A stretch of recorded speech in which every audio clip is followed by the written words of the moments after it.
soda.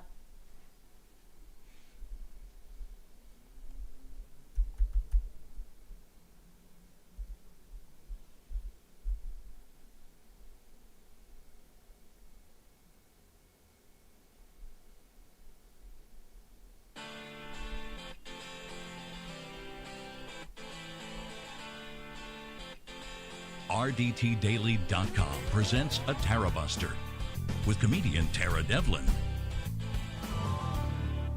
All right. Hey, guys. I can't believe I hit the wrong button. I had a new VO open, and I hit the wrong one. All right. Who cares? You know, I took out the RDT Daily thing. Finally. Right?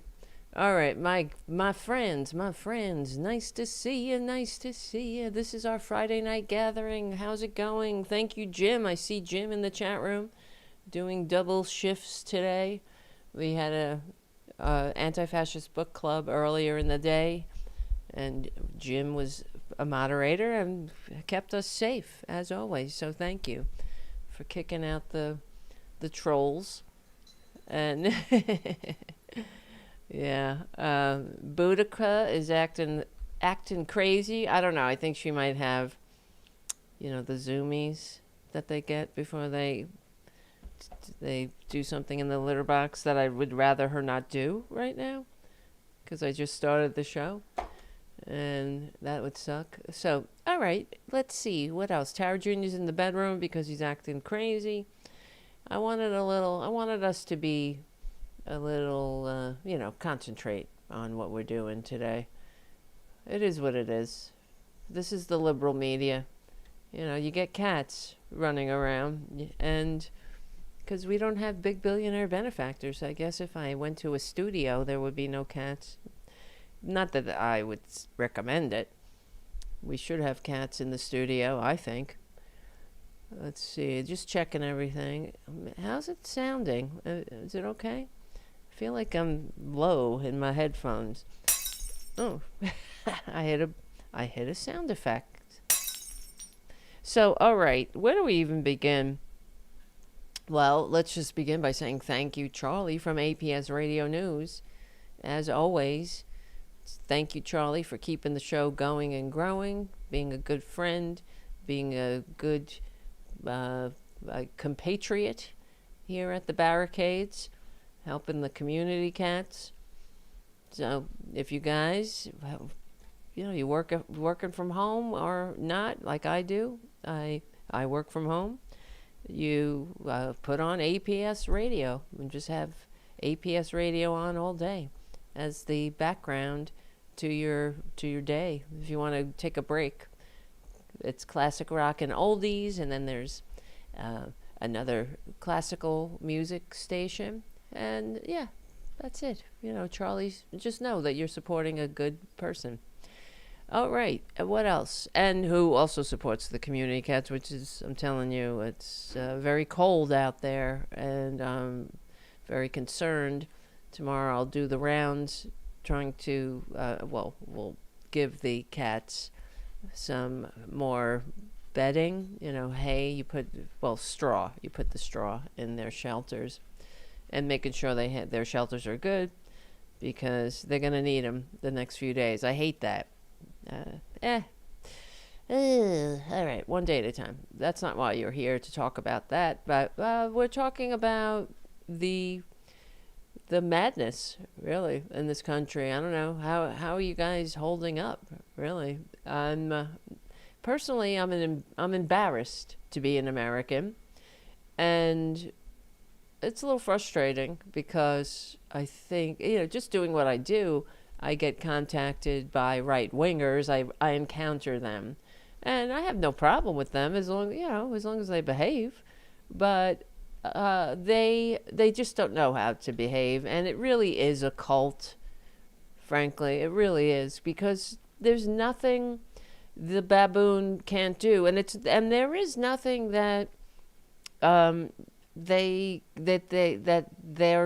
eyes, like they just can't grasp the reality of. I mean, they just. What am I trying to say? It's just all of the lies that come out of the the maladministration, they buy it. They go for it.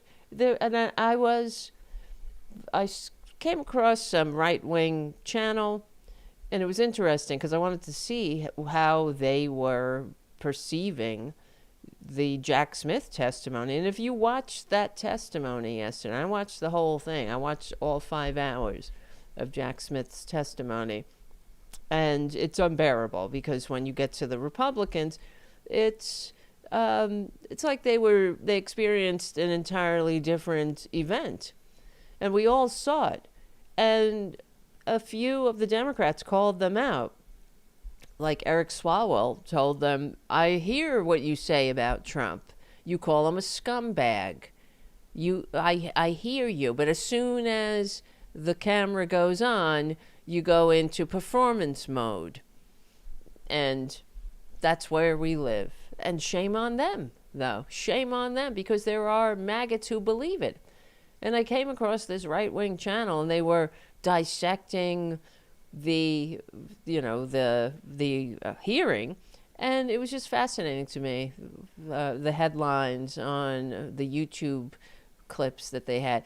Jack Smith panics when confronted with this MAGA, what was it? It was MAGA, up-and-coming MAGA star tells the truth to Jack Smith, who panics. Did anybody see Jack Smith panic yesterday? So there you go. That's where we're living. It's incredible. And it's denial. I don't know, I have to say, denial, of course, there's a lot of people try to dissect Traitor Trump and the maggots. It's a cult. It definitely is. It's on the lines of Jim Jones. There's no doubt. When Hitler died, a lot of his true believers took their lives in Nazi Germany after, they were clearly losing the war. But as soon as the message came out, as soon as the announcement came out that Hitler had unalived himself, many Germans followed suit. So, I can't, I'm not saying, I don't know. We have to, one day at a time, we'll see what happens when that great getting up morning gets here. But I do think that a lot of maggots are they might not want to, they might want to accompany their dear leader into the great beyond. Well, I know the elevator he's on is going straight down, as we know. He's talking a lot about heaven in the Oval Office. He's pondering, because he's a mortal person. That's the one redeeming quality that he has, frankly, that one day this too shall pass. But I'm not telling maggots to do that, but it is fascinating how we could watch the same thing, and we saw what happened on January 6th. And okay, I want to play this video. Let me see. If you watch during the break, Michael Fanone and a traitor got into it, had some words. Michael Fanone, it was this Ivan Raikin person who is a traitor to this country. He's a big election denier. He's a real dirtbag, and he also believes in authoritarianism. Now, these maggots, as I've said for years, in every Republican chest beats the heart of fascism, and for years they've had to give lip service to democracy, and I've said it for years. I'm sorry. Why am I repeating myself? But hey, I'm just telling you. I've been right, and it sucks to be right, literally and figuratively. But I've said it for years that they just give lip service to democracy. They don't believe it. As soon as I started becoming politically aware, if you really take just take a look at them, an objective look at what you're dealing with, then it doesn't take a great political mind, I suppose, to see the truth about them, because look at their policies. Know them by their fruits. Know them by their actions, not their words. And they just don't like the system the founders gave us as our system of government, born in the liberal age of enlightenment. They hate that system. They really do. And they want the system where the rich run and rule and everyone else awaits their rewards in heaven. But excuse me, I didn't mean to sneeze like that. This dirtbag, Ivan Rakin, he was attending the hearing. Now he does see, and he attended these hearings. They get these prime seats in the committee hearings on invitation only. They're not there. These are people like right in the front row, just like the Capitol police officers were there on invitation of the Democrats. Hold on a second. Here comes the music. I'll be right back. I don't know if we're going to get raided tonight. Are we getting raided? I don't know. I didn't talk to Andrea. Are we getting raided? Is there a raid happening as I'm speaking? Thank you. Benny Rex says, bless you. Thank you. Where is it? Hold on. I know. It is what it is. When I have to drive this thing. A lot of times there's a lot of buttons I gotta push. And it's part of the charm of the show, I hope. Okay, here we go. Let's see. Let me rewind a little bit. This fucking pig.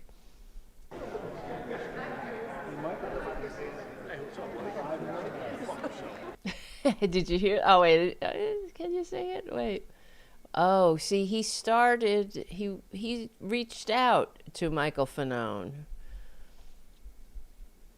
This bald fucking fascist. Not that there's anything wrong with being bald. It's just an observation. He's a fascist, though. I'm not calling him anything he doesn't call himself. So they're standing there. He's like, hey, Michael. And then Michael Fanone turns, and I guess at first he was like, hey. Then he realized who he was dealing with. Oh, look at that. I think he was saying hey to somebody else. And then he's like, go fuck yourself. And good. Because this guy is part of the reason that Michael Fanone is under constant threat from these maggots. They've turned Michael Fanone into an enemy, which really upsets me, I have to say. It really upsets me because he was on the front line on January 6th, saving the Republican asses from destruction from their own base. People like Jim Jordan, who's the leader of this meeting, and that's a disgrace in itself because he was part of the plot. And we know he's still in defiance of a subpoena. He never showed up. When the January 6th committee wanted to interview him, he never showed up. These same maggots that whine and bitch and cry about Hillary Clinton and Bill Clinton defying their subpoenas. Well, bitch. Let's see the Epstein files. Release the Epstein files. What are you hiding? We know what you're hiding. You're hiding the fact that your standard bearer is a pedo. On top of everything else that he is. Everything abhorrent that he is.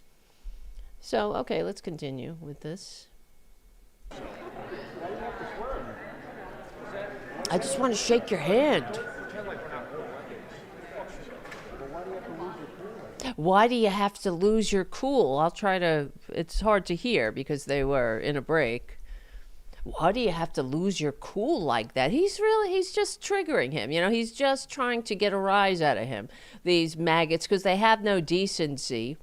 And because of this prick, Michael Fanone's children live in fear. In fact, they were under death threats and threats of being physically and sexually assaulted. That's how sick these maggots are. You see, because they're not on the right side of history, decency, dignity, democracy, humanity. They have nothing but violence. That's all they do. That's all they can do.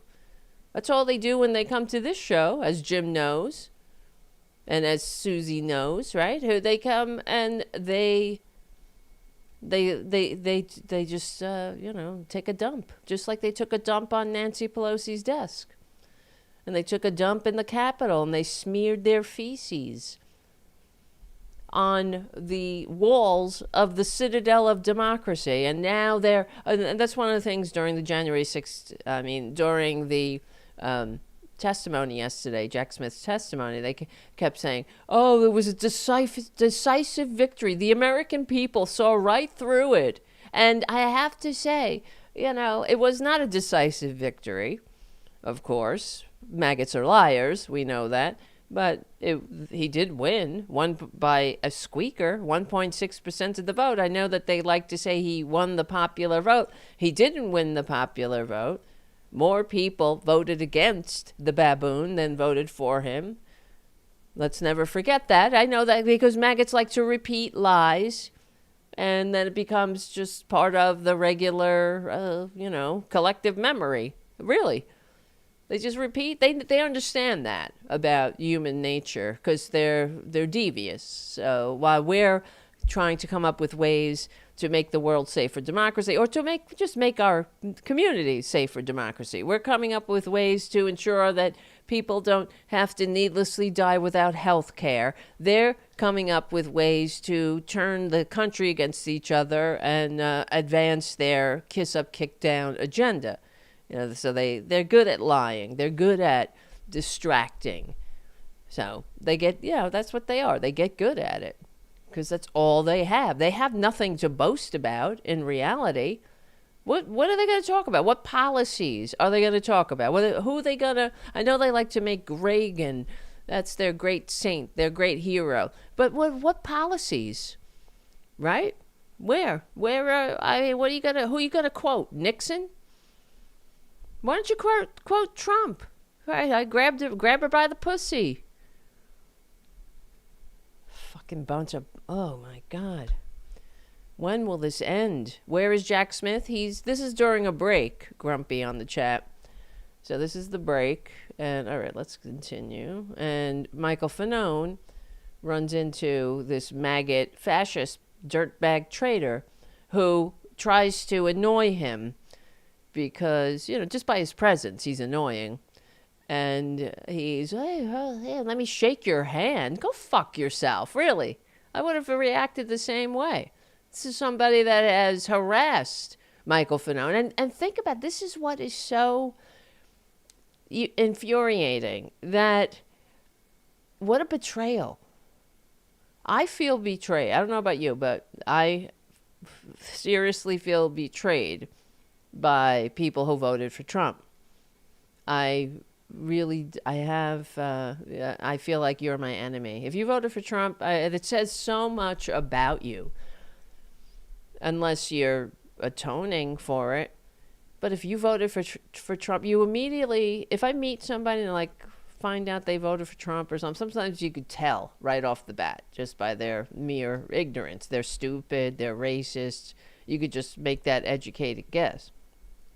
But if I find out somebody voted for Trump, they immediately go down in my eyes. They drop a few pegs, to say the least.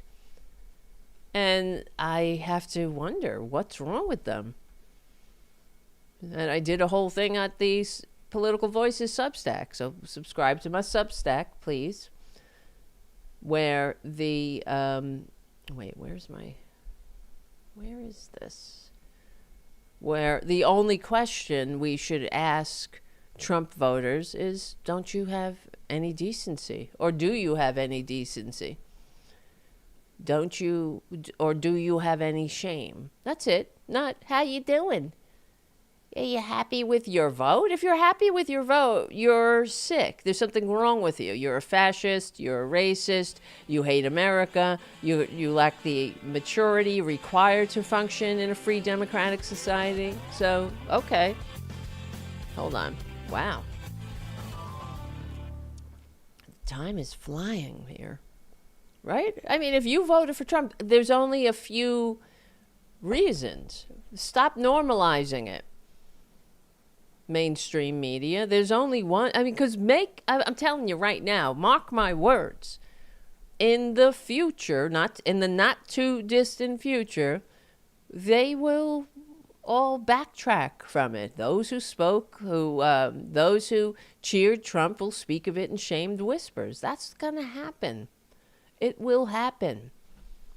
It's not as fast as I would like, but all during the hearing, they were like, the Republicans were like, oh, the American people, they didn't believe the scams. What scams? One of the things they kept saying was, oh, Trump believed he lost the election. He believed it. Either that, he's the greatest actor. He believed it? He didn't believe it. He believes what he wants to believe. It doesn't matter. Just like he said to the Secretary of State of Georgia, just tell people you've recalculated. There's nothing wrong with that. Be a liar, like him. Just like he said to Zelensky, just announce the investigation of Joe Biden. You don't have to actually do it. Who the fuck votes? I mean, sometimes when we're talking about him, and we're talking about these monsters, these maggots who enable him, it just hits me every now and then. Like, who votes for this? How much do you hate your country? How much do you hate other people? How much do you hate yourself, your family, your children, your neighbors, everybody? I mean, they're just so filled with hate. That's why they love fascists. They love to drink our tears. They hate this country because, as written, as promised, the country is decent. You know, and the more we try to live up to the decency, they can't handle it. They got to go take a shit on Nancy Pelosi's desk. Who fucking does that? And then, what rational human pulls the lever for it in a voting booth? Okay, that's what I'm talking about. Why? Shame on them. Eternal shame on them. And they should all be ashamed. And if you're not ashamed, then there's something wrong with you. This is the point we're at. You hate America, and that's it. I don't give a shit what the mainstream media tells you. I know they like to enable you and coddle you like the little baby bitches that you are, but you are sick. You should be ashamed. I'm telling you right now. That's why the whole world hates maggots. The whole world. They have so destroyed the American view, the American, America's, what am I trying to say? Reputation. How are we going to get this back? I get it. How will we get it back? Because how could they trust us? They will never trust us again. And that's why Putin is the real winner of the 2024 election. When you voted for Traitor Trump, you voted for America's enemies. Foreign and domestic. So, yeah. God, where'd it go? Oh, here we go.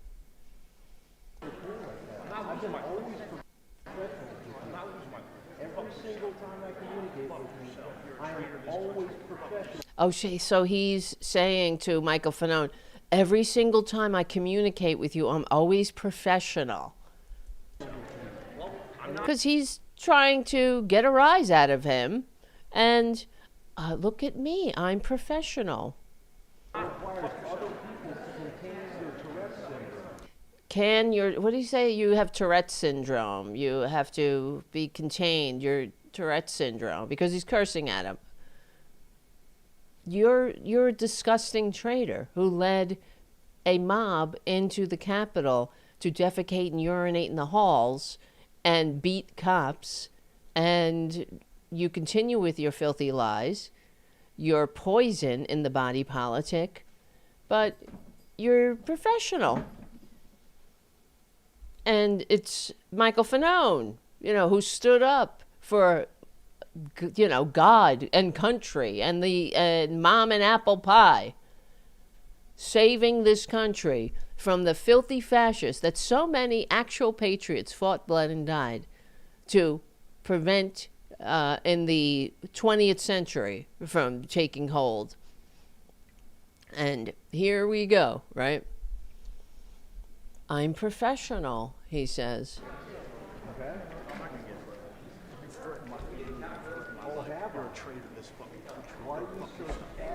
I love that. I don't know if you can hear. He says, you're a traitor to this fucking country. You threaten my family. You threaten my life. You're a traitor to this fucking country. Amen. That's all the respect these maggots deserve. That's it. And he's like, I'm acting professional.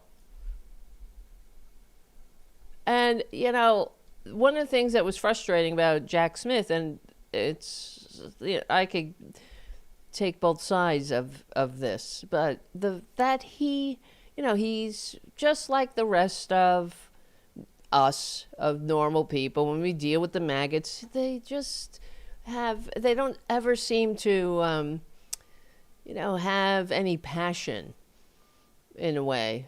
I would have loved to see Jack Smith tear into these traitors. And he just didn't. But people are like, well, that's just who he is. He rises above it. But this is what we've had to endure. That's why the maggots are in control, I believe. Because there's a lot of very sick people in this country that confuse strength with being a loudmouth. And you can't leave anything unsaid, I believe, at this point. You have to stand up with the courage of your convictions. And you can't just let shit lay in the floor like a maggot's turd on Nancy Pelosi's desk. You have to name it and shame it. But I guess, I don't know. And that's what I'm talking about. It's like the Merrick the Meek syndrome. I don't think the American people, the American people are confused. Half of the country is consuming Fox News propaganda that makes its viewers less informed than people who watch no news at all, right? And then, I don't know, the other half is listening to corporate media, but you can't, and the corporate media never calls it out either. What the hell was I watching the other day? Actually, I was watching Ari, is that Melber? Yeah, the guy who always, The Beat. Yes, The Beat with Ari Melber. I should have grabbed this clip. He had this Republican on, the guy with the handlebar mustache. He was in Traitor Trump's first maladministration. And he said something that really fucking annoyed me. He said that he said that in his opinion, someone who knows Trump has dementia, and you could see it. He's diminished, he's confused, and his behavior speaks volumes to that. And he said, and he compared it. He goes, just like when Biden was turning around and shaking hands with the air, all right, and speaking to people who weren't there. And his aides were concerned about that. So I was like, he just slipped that into the conversation. He goes, we should all be concerned about Traitor Trump. And, of course, the Republicans aren't saying shit about it. But the fact is, that never happened. With Biden. Okay. So, because I looked this up, I was like, what? That sounds like a Republican conspiracy theory. And I'm like, Biden shaking hands with the heir? So I looked it up. Did Biden shake hands? Let's look it up, actually. Again, did Biden shake hands? And it had all the hallmarks of another Republican, lie that they all hold on to and they all latch on to and they all refer to.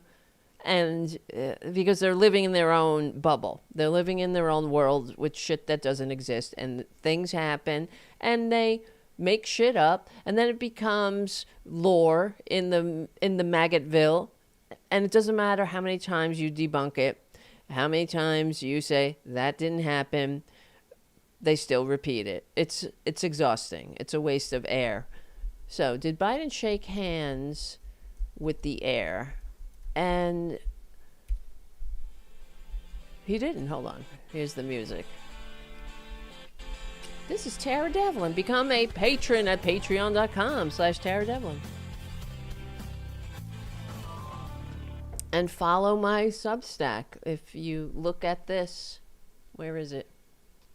I don't know. You got to point the other way. Right there. Nope. So... follow my subs. Oh, yes. And before I forget, let me announce this in the not in the beginning, but close to the beginning of the show. We're going to have John Fugelsang on the show on Tuesday. So he's been confirmed. Yeah, that's going to be great. John Fugelsang on Tarabuster Tuesdays for the whole hour. We're going to talk about his book, of course, and spirituality, sort of like, I guess, when we had Hal on the show here, and we had a very interesting conversation about the nature of life, the meaning of life, the universe. Hal's incredible. Hal's got a brain. He's got a very big a brain, I think. And he's like an encyclopedia of knowledge, really. So, and Fugelsang is right up there with I can't even believe it. He's coming on little old Tarabuster. All right, where is this? See, maybe one day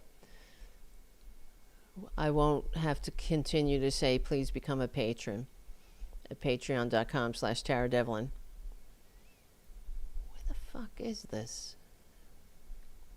So as far as, I was just looking, because I tweeted at Ari Melber about, about what we're talking about, that didn't happen. But there you go. This is what happens with the corporate media.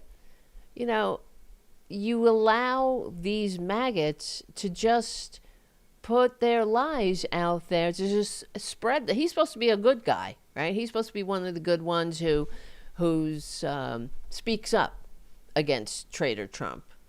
But Ari Melber allows him to spread another easily debunked lie. So what happened is, according to my research and everything, and reality, the Biden shaking hands with the heir clip is just another selectively edited piece of propaganda. Because that's all the Republicans have. He was gesturing towards the audience, according to PolitiFact and every other fact checker. And the video itself, you can see. He was gesturing towards the audience members who were off camera, and they cut the audience out. He's not trying to shake hands with an imaginary person. He's like this, as, I don't know if you can see my hand, right? You know what I'm talking about. He's just like, what? He's gesturing. And it's from this, 1922, 2022 event. And the wider angle footage apparently shows the audience there that he's gesturing to. And he's making, which makes the movement look like it's just him a normal acknowledgement of the crowd.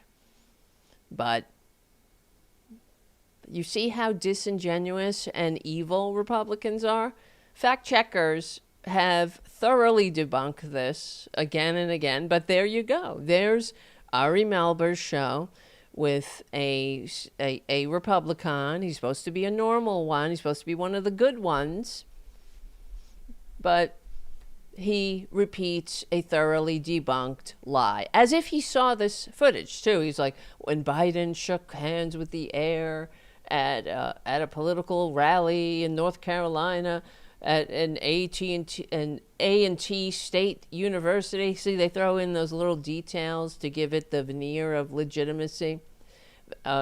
His aides were rightfully concerned, just like we should be rightfully concerned. That never happened. No one was concerned because he wasn't shaking hands with the heir, you filthy fascist. But there you go. Even on the so-called liberal media, we get the filthy lies. And somebody in the control room, and I believe Ari Melber, maybe he doesn't know that it's a lie. You don't just sit there and shake your head. Yeah, you're right. Somebody in the control room, one of the producers could have said in his ear, that's not true. That's not true. That never happened. Don't you have a responsibility when someone says something that's blatantly false on your air? Do you or do you not have a responsibility to correct it for the audience? Otherwise, they're going to think he's telling the truth, right, about a story. That must have happened. Oh, did you hear? Biden was so cuckoo at dementia that he shook hands with the heir. There was nobody there. Isn't that journalistic malpractice? No wonder we're very ignorant in this country. We're dumb. We allow this shit to take hold. I'm sick of it. And worse than that, we're sick from it, I believe.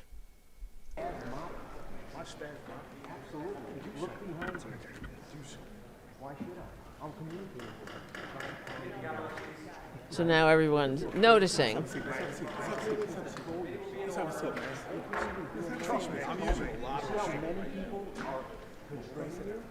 You see how many people are restraining you? He's going. And, okay, this goes on like this. People get up. Of course, the Jim Jordan and all the Republicans who, when the Democrats said, let's thank the Capitol Police, did the Republicans applaud and thank them? No, they didn't. How dare they, right? How dare they? And I just can't imagine what it's like to be one of these Capitol Police officers having to protect the useless, worthless carcasses of the entire Republican caucus. When they're so disrespectful, they're so disgusting. Will be in order. Mr. Chairman, will you... No shame. Sir. It will be in order. Treating these people that way. This guy is threatening my family, Members of the threatening my audience. children. Members of the audience will please sit down or remove themselves from the committee room. Rape my children, you sick bastard. Rape my children. And all I can say is I want to get Michael Fanone on this show. I really admire him. I think he's a hero. I share his anger. And I share his feeling of betrayal. Even though I wasn't on the steps of the Capitol on January 6th. But I would have been if that was my duty to be there, to protect democracy from these maggot mob monsters. And then what a betrayal for the country to thank you for your service. Blue Lives Matter, thank you for your service by voting in the insurrectionists. Voting in somebody that we heard him during the campaign saying, oh, the hostages, releasing the national anthem, a video, a song, wherever the hell, with the J6 choir. What a disgrace to this country. They have shit not just on Nancy Pelosi's desk. They've shit on the Constitution. They've shit on our entire American experiment. They've shit on all of us, these filthy maggots. And what really infuriates me, too, is that, if you want to live in an authoritarian state, be my guest. Fuck off to North Korea.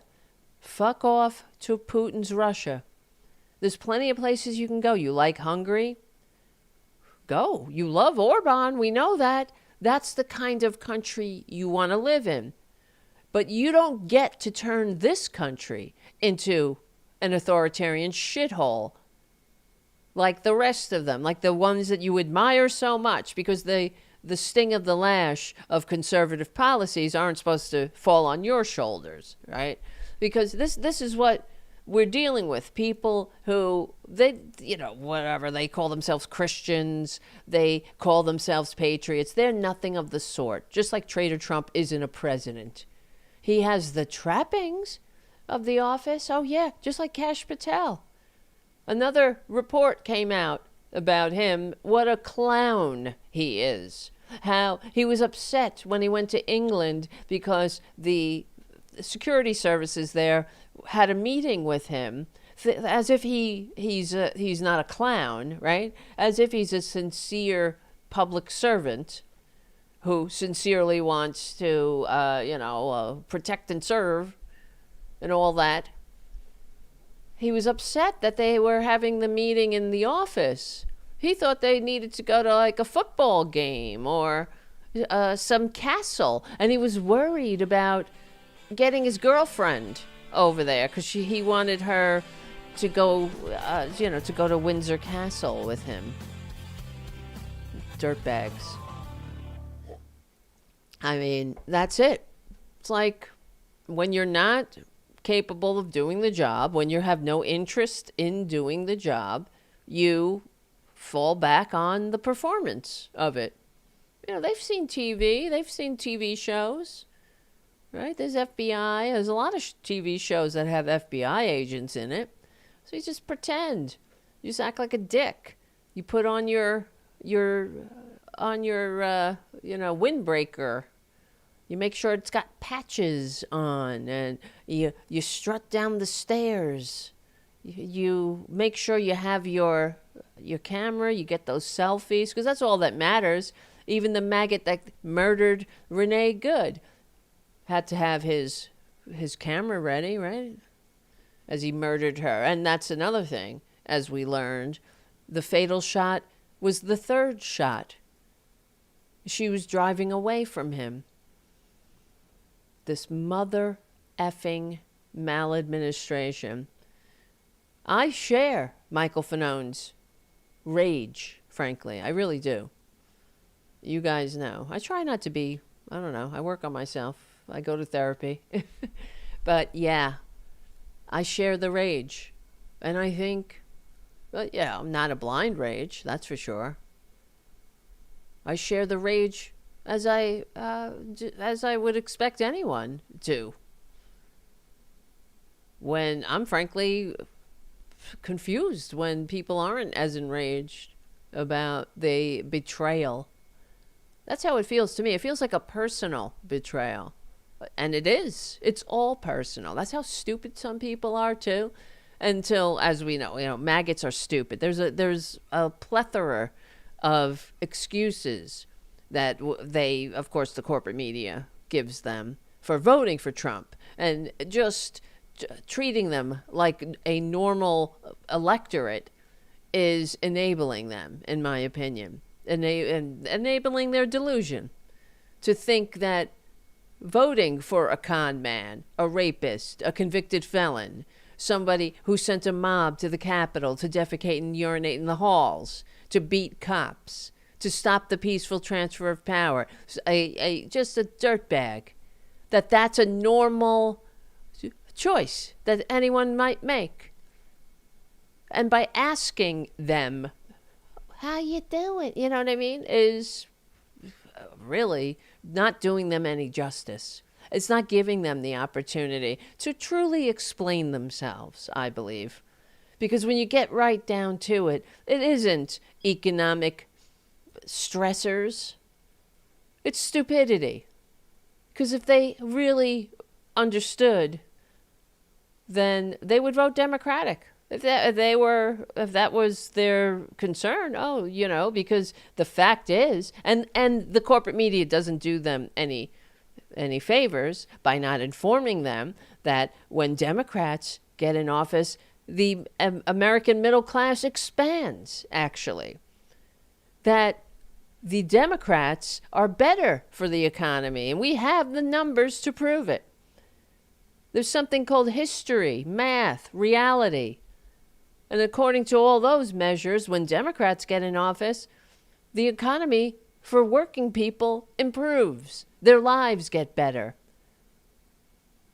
When Republicans are in control, people fall lower and lower and lower and lower on the ladder. And the country sucks. And we live in a shithole. And it only gets worse. So, riding around, I keep thinking about this CBS story I saw. I think we talked about it on the show, where this reporter was interviewing different Trump voters that were all losing their businesses and jobs. Like one guy, he's losing his job, another one's losing the business, and because of Traitor Trump's horrible economic policies. His tariffs that he shouldn't have the power to levy because the founders gave that power to Congress. But, of course, the traitors in the Congress, the Republican Congress, are too much of America-hating lickspittles to actually function as a co-equal branch of government. And the lady that was interviewing these maggots, she's just so kind and friendly to them. Oh, yeah. And none of them.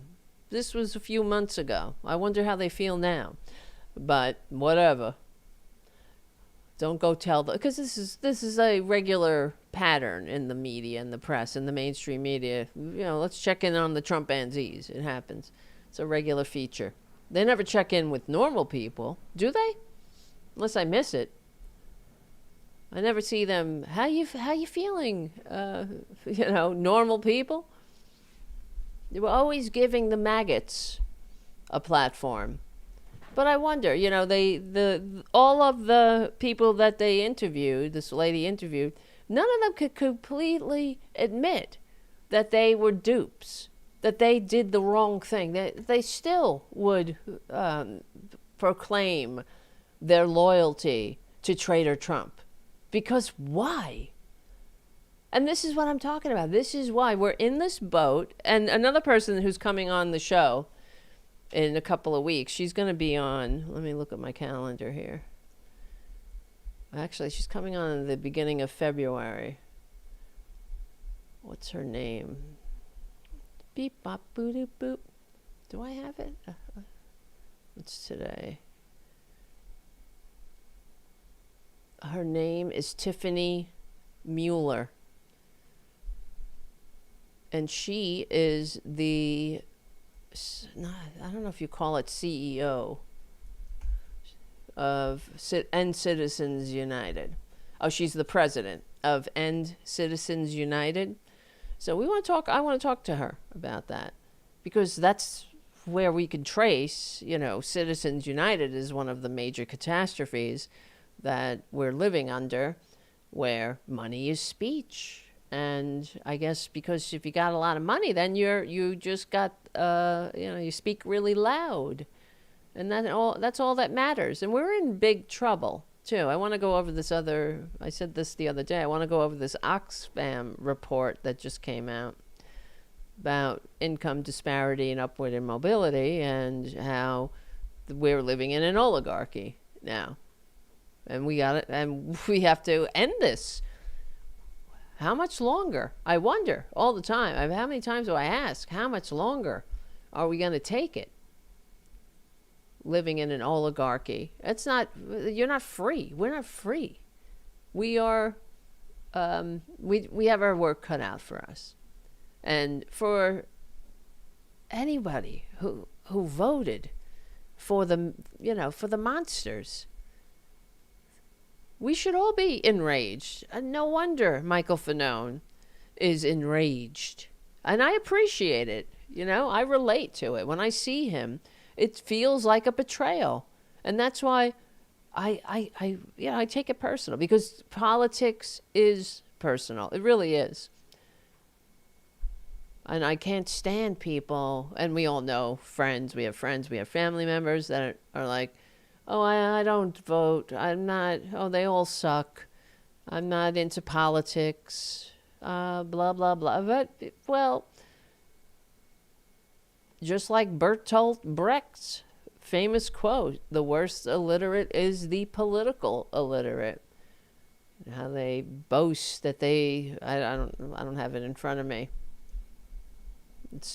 Let me see, Bertolt. I guess it's time for a reading of it.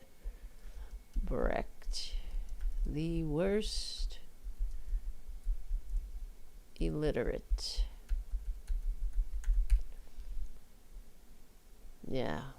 The worst illiterate is the political illiterate. He doesn't hear, doesn't speak, nor participate in the political events. He doesn't know the cost of life, the price of the bean, of the fish, of the flour, of the rent, of the shoes, and of the medicine all depend on political decisions. The political illiterate is so stupid that he is proud and swells his chest, saying that he hates politics.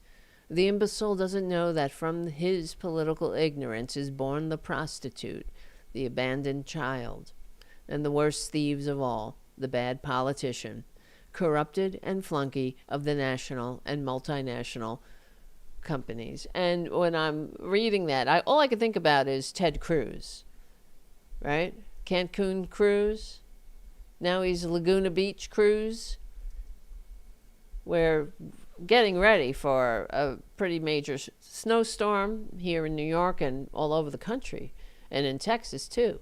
Ted Cruz, as soon as he got wind it was going to be Arctic level freezing and snow, he's got his useless carcass on a plane and headed to Laguna Beach.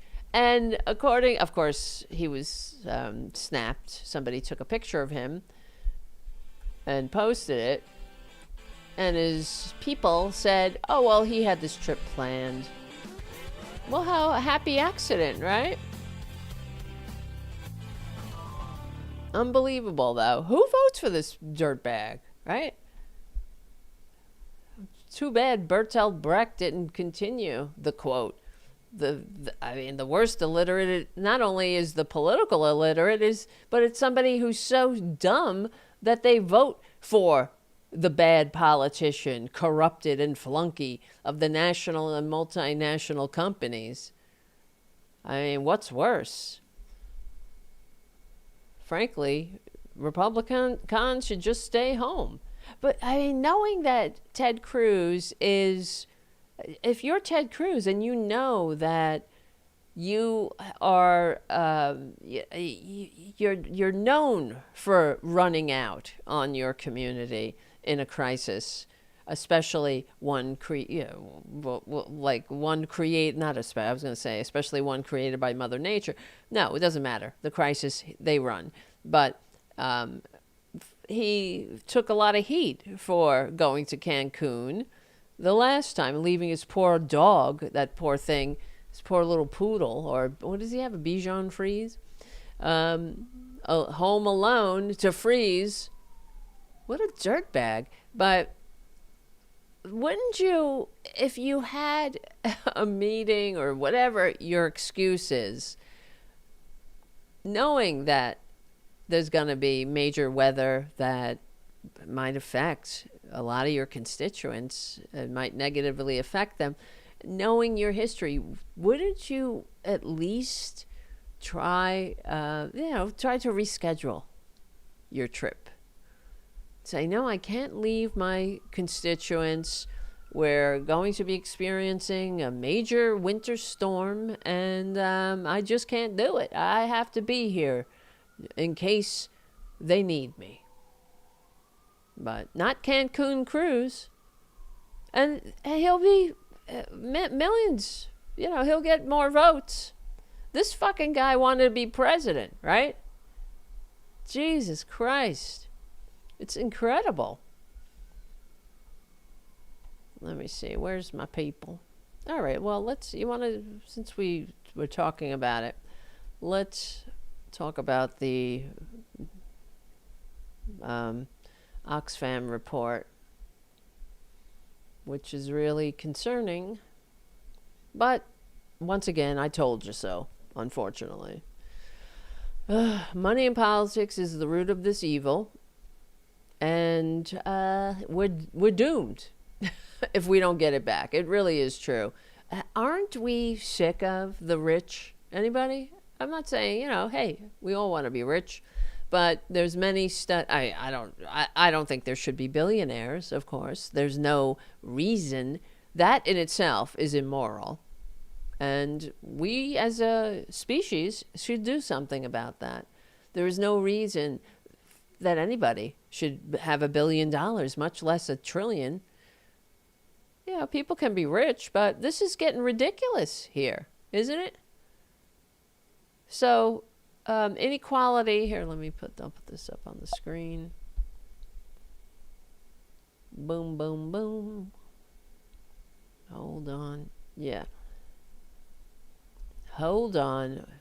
Isn't it fucking annoying? Hold on. And I'm sure if, when this is posted, if we end up with maggots in the chat room, they'll be making excuses. They'll be cheerleading the billionaires. They like to be ruled. That whole daddy's home shit. These are very sick people, maggots. When they're like, oh, daddy this, daddy. Jesse Waters on Fox News. In fact, I was watching some clips of him from the website Decoding Fox News, where he's really fucked up, and he's going on about daddy's home, and he wants something, he's angry, and daddy's like, he really is gay. It sounds gay to me. I don't know who talks about daddy more. I have as a lesbian, I have gay friends too, gay male friends. They daddy this, daddy. I don't know, where's daddy? Here's some quotes. Where's daddy to tell these women to wise up?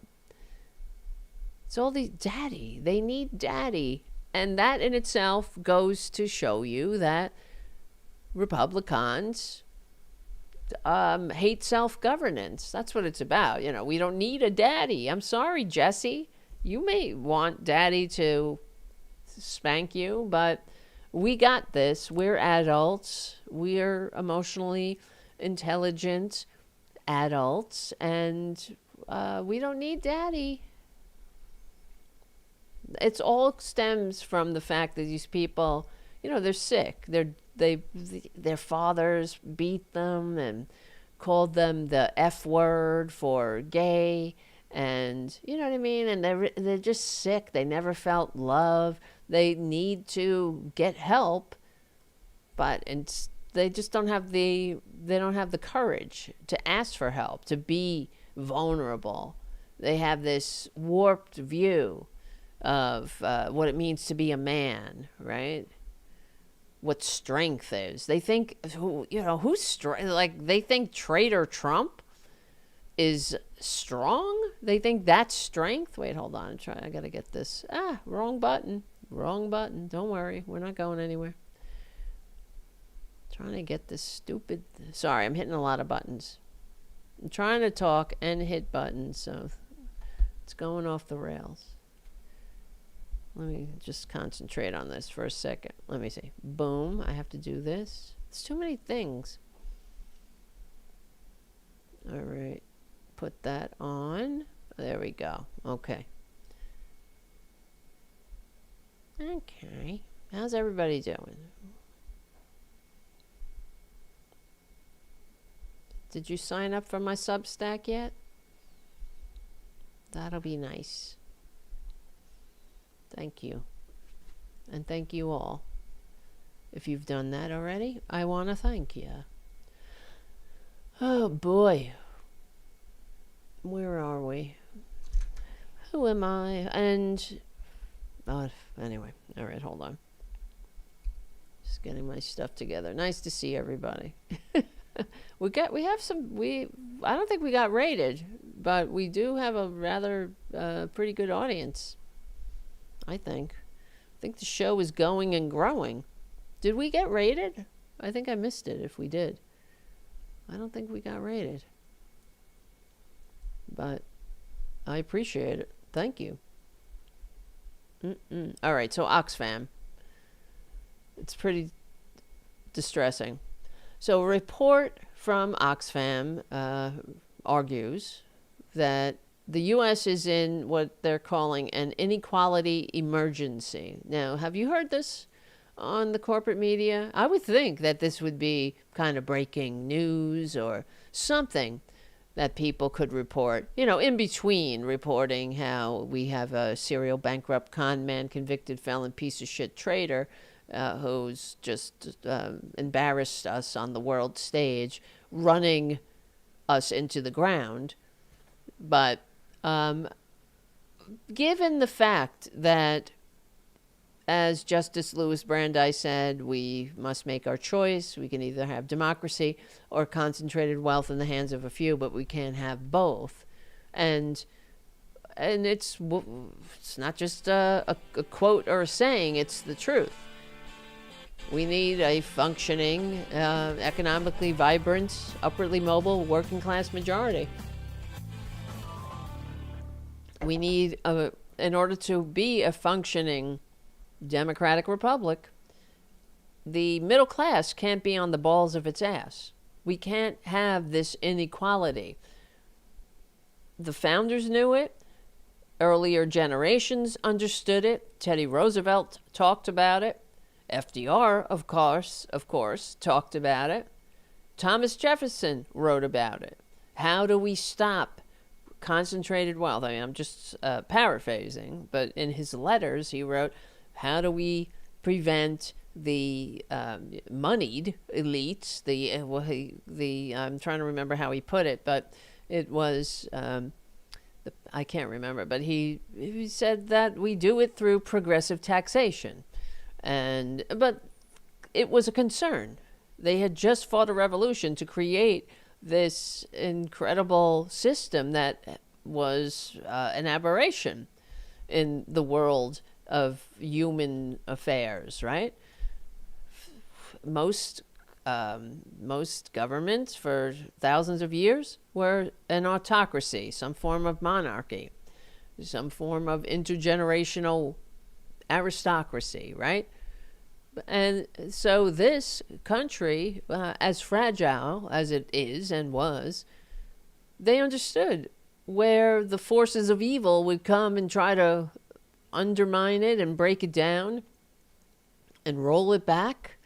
And one of those forces didn't have to be from some kind of royal family. It would be because of wealth, of concentrated wealth, of the rich would take over, would reach out, as FDR said, and control government itself. And a lot of, in the past, the American people understood this. They understood that concentrated wealth was a danger to democracy. And, what really irritated me during, these past 10 years and more, but listening to the corporate media poll our fellow Americans and say that that they're not concerned with democracy because, the Democrats, Joe Biden, Kamala Harris, tried to make a case for democracy. And then they would say, well, it's not polling well. What polls better is economics, kitchen table issues. And what I wanted to pull my hair out, as Jim could tell you, because democracy is a kitchen table issue, for God's sakes. So try getting an upwardly mobile, economically vibrant, working class majority in an autocracy. Okay? You're not going to be able to do it. Try getting one, look, you think Putin's Russia has an economically vibrant and upwardly mobile working class? No. How about anywhere? Pick an autocracy. This is about economics. It's about freedom. It's about the future, your children, having a better life than you did, leaving the world better than you found it. So that's what would drive me crazy. We're in such trouble here. It's so annoying. It's so damn annoying to be living in a fascist coup, isn't it? But yeah, what's really annoying is that you have these mouthpieces out there, these millionaires telling the work, just not putting the fucking, connecting the dots. And of course, something like this report comes out. And I was talking about this the last maladministration, when Traitor Trump was squatting in the White House despite receiving fewer votes in the first maladministration.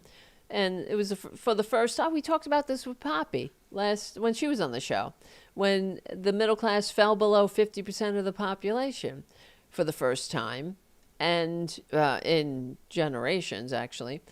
And it didn't make a peep on the corporate media. That is, I believe, that not only journalistic malpractice, but it says it all. It speaks volumes. Of course, I didn't expect them to talk about it on Fox News, because Fox News exists to make people stupid enough to vote for their own demise, to misinform, to divide. That's what they're there for. To make excuses for the maladministration, to point fingers at the powerless and politically unconnected, for the sins of the powerful as they rob us blind and ride us to the bank like the parasites that they are. That's why Fox News exists. So I didn't expect them to mention it, but I had hope.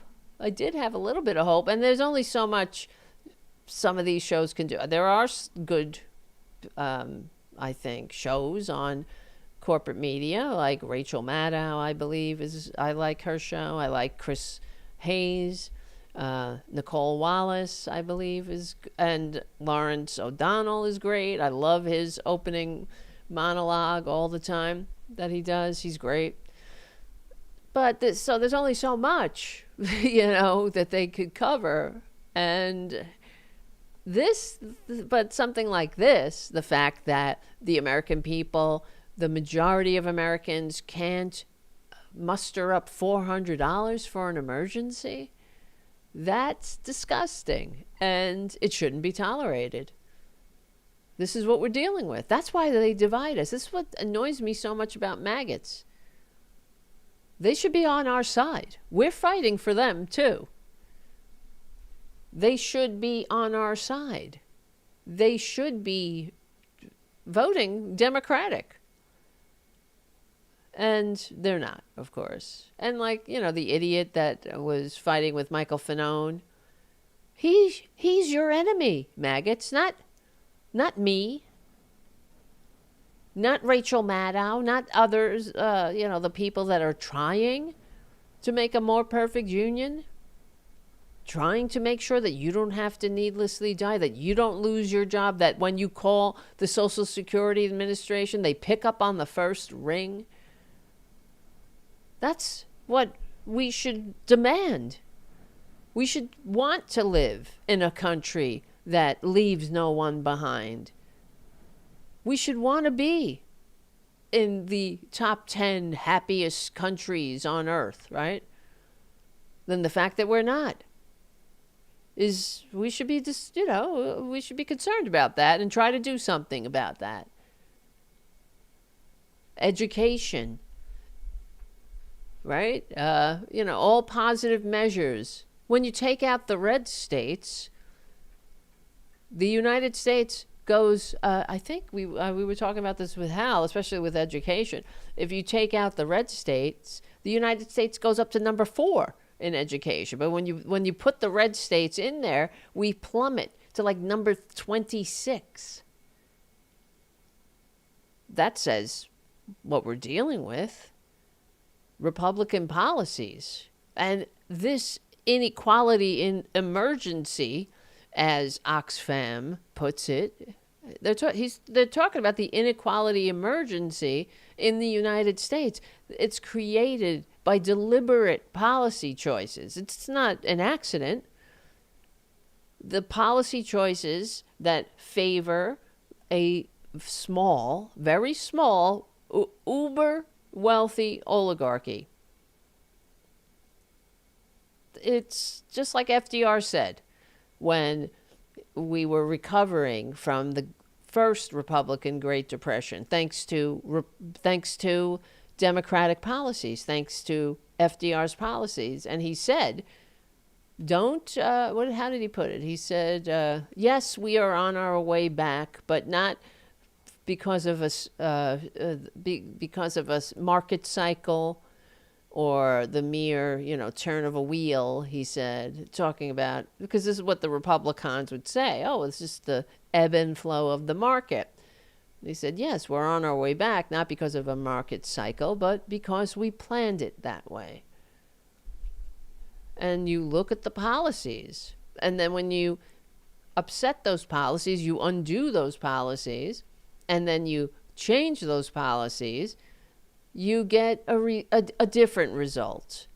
You get upward immobility. How did we go from the most to the least upwardly mobile in 40 years? When I was born, the United States was the most upwardly mobile Western democracy in the world. And now we're the least because of policy. I was born on the wrong end of Reaganomics. It's a shame. My father, who was a beneficiary of the New Deal, he, all these boomer generation. My father wasn't a boomer. He was born in, when was he born? 32?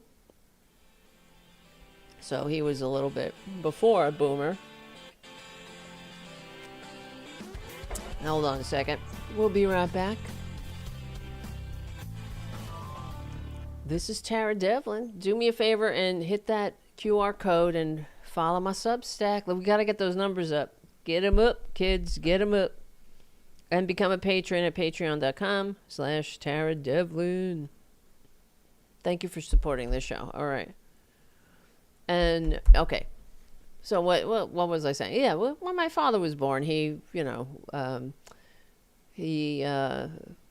was born at the perfect time to be as far as being a beneficiary of the New Deal policies that Americans just took for granted. Especially my father, as a white man, and my father was a garbage man. He raised a family, bought a home, lived the decent middle class life because of the New Deal policies, because of the union policies, all of these policies that made that life possible. But into that comfort was inserted by Rupert Murdoch's poison pustule, Fox News, and Rush Limbaugh. My father was a Rush Limbaugh victim. listened to that disgusting Rush Limbaugh and poisoned his mind, I believe. I mean, it was always, as my aunt tells me, and that my father was always like a bit more conservative. In fact, he was the only one of their entire family that voted for Nixon, unfortunately. And my uncles were all normal people. Then we would talk, but now they passed away, unfortunately. But yeah, we would talk about how my father was lost to stupidity because of Rush Limbaugh, really poisoning his mind. And that was racism. That's all it is. It was just racism. Him telling Rush Limbaugh telling people like my father that like people were taking advantage. That's what it was. Oh, welfare queen, that bullshit. He believed that shit. So anyway, Fox News and Rupert Murdoch is one of the most disgusting persons that have ever lived. He's done more harm on so many continents, just like Traitor Trump. All these people. If you're watching this, if you're from the future and you're watching this, oh God, I envy you. I hope it got better. I hope we won. I know we will win eventually, but I do hope that we will win. What's really keeping, as MLK said, the arc of history is long, but it bends towards justice. It's really true, and people know what's right. There is an inherent, innate sense of fairness in human people, and who aren't sick like Traitor Trump. He's not a human person. He's a human. He's a human parasite. So yeah, that's a good way to put it. And they've done studies on infants and you could say with certainty that infants who have no ability to speak English, but they do have an innate sense of fairness, and they're not completely selfish too. They've done studies on infants where they would go in and give there would be 3 infants, and they give 2 a very large portion of whatever it might be, toys or something else, and the other infants will share with the one that doesn't have the same. And it's not that they'll be like, unless that infant, I would imagine, is like Traitor Trump, and they get upset when they see unfairness. And these are children, infants that they can't express themselves in complex ways. All you could see is that they're upset about what they're seeing, and they try to make it right, which is encouraging, because that's how Mother Nature made us, right? To give a shit about each other, to care. Some of us, I'm sure you're the same. We don't want to live in a country and in a world that treats people like shit. When we saw the murder of Renee Good, that's just wrong. It shouldn't be tolerated. There should be justice, and justice isn't investigating her wife and her family, the rest of her family. What a disgrace! How they even put that forward is so disgusting. But okay, so the U.S. Let's go through the report a little. Let me look at the time. What time is it? Yeah, the U.S. is described in the report as being in the grips of an inequality emergency, not just, as we were saying, experiencing normal market ups and downs. This is an emergency created, as the report says, by deliberate regressive policy choices, which means it's a good news, really, ultimately, because it means that we can fix it, right? and the report says that these regressive policy choices have been rigged by an economic and political system that is for an ultra wealthy few. That's how it puts it. The policies have left, other than this ultra wealthy, why can't I talk? They have left, as it says, everyone else falling further behind, everyone else but this ultra wealthy few. And meaning that left behind in ways of being cut out of economic security and opportunity. It's called the title of the report is called Unequal: The Rise of a New American Oligarchy and the Change We Need. Because they lay out what needs to happen if we want to restore this country to sanity and democracy and freedom. Well, restore or finally claim. Oxfam, they explicitly use the term New American Oligarchy. And I don't know. Doesn't seem... We're talking about oligarchy, finally, as Bernie has been sounding the alarm for years. I don't think that many Americans think it's alarming, though, unfortunately. So the report says that the system was designed, not accidentally evolved, that it was designed by the lickspittles of the uber wealthy, and we know who we're talking about. Not just, it's Republicans, of course, primarily, but some Democrats, too, of course. It was designed to benefit the ultra-rich and make them richer. It promises, under the promises of a blueprint to create a more equal society. That's how sinister it is, and we see this. This is like the outline of every show, every Tarabuster. We're talking about this because this is why we're in this boat. This is why we have a baboon in office and a fascist cabal of Nazis trying to beat the people into submission. It's not happening. So they write that inequality is a political and policy problem, and it's not a natural or unavoidable outcome of capitalism, because capitalism has to be regulated. And when you have regulated capitalism, you can have happy societies like the Nordic countries that have capitalism, but it's highly regulated, and there's a strong social safety net that people expect, and that is what normal people call freedom.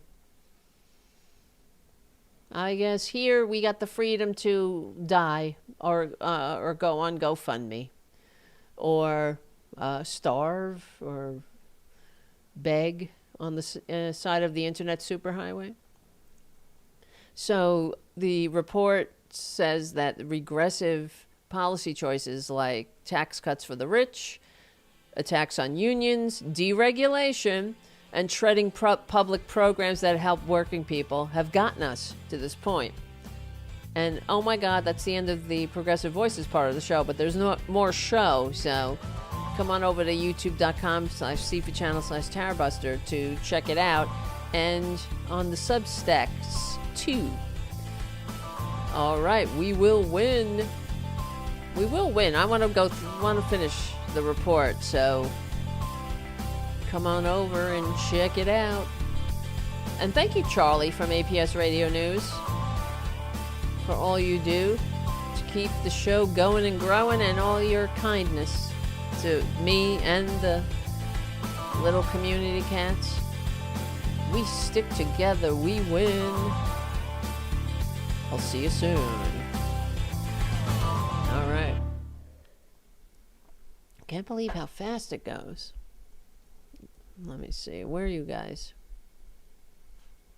How's it going? How's it going? All right. Let me see. Hold on. Where were we? Where was we's? Okay, so yeah, it's, I don't know. I guess if I wrote the article, I could just call it "I told you so." I don't know. Well, how long we've been screaming about this for so long. So okay, just some of the notes I took for this, to go through. So calling it an oligarchy in the article and in the report itself, Oxfam says that by calling it an oligarchy, they're signaling that that the rich aren't just rich. Okay, it's more than that. They are writing the rules under which everyone else has to live. And all I can say is, fuck that shit. Okay? All of these maggots that are, the don't tread on me maggots are suddenly, oh, well, they want daddy, right? They need a daddy to fuck them over, to beat them and oppress them. Sick. They're sick. But they want that. They want the uber wealthy to write the rules under which everybody lives. So we can all fight over the scraps, because hate is a very motivating drug for these people. Really. So the Oxfam report, as I said, good news. They are pushing for systemic reforms. But before I get into the reforms, let me just point it out again, to put a fine point on it, that what did the report say was the cause of our problems, right? The policy choices. What policies? Tax cuts for the rich, a tax on unions, deregulation, and shredding public programs, right, that help working people. What policy? Now, which party does that? Which party is the instigator of those policies, right? That's the entire Republican platform right there. Tax cuts for the rich, attacking unions, deregulation. They talk about deregulation. They go out and boast about deregulation, which drives me up a wall. Because deregulation does not equal prosperity. Regulations are written in blood. And this is why I thank you yet again for watching this show and supporting this show, because, the corporate media, I'm sorry. I know I talk about it a lot, but they're the problem. They will never, ever, it seems, when they say, well, deregulation, when the Republicans are like, yes, deregulation and tax cuts, they won't point out that, well, that's why the United States went from the most to the least upwardly mobile. And you know what? The deregulation is not synonymous with prosperity. In fact, we have the receipts to prove it. It doesn't, they talk about deregulation like it's some kind of magic bullet, right? Oh, it's more magic beans for the Republicans, because you got to believe in fantasies to fall for their shtick. After all these years, of course.